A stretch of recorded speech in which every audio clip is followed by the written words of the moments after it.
So what exactly is Web3 and why are people so talking about it? Now for the layman, it might be hard to understand, but let me break it down to you in a very simple way. Now let's look at Web 1, Web 2, Web 3. Let's imagine there's this big mall. Web 1 is, imagine that mall. You cannot go inside the mall. You're literally just window shopping. So you stand at the door and you look inside the mall and you see things happening, but you cannot go inside. That's Web 1.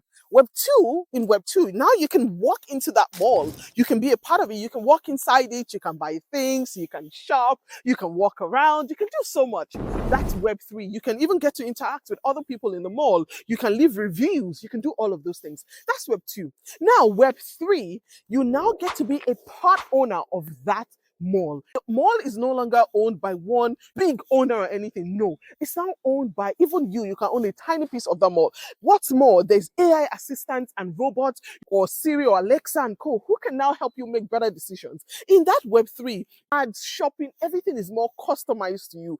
Also, there's smart homes integrated into that Web3. Imagine when there's no more milk in your fridge, or there's no more butter, and then your fridge can instantly by itself order a can of milk to be brought into the fridge because it sees that there's nothing. That's how Web3 is. It's a lot more unique. It's a lot more tailored to you. It makes the internet a lot more democratic, and everyone now starts to be a part of it.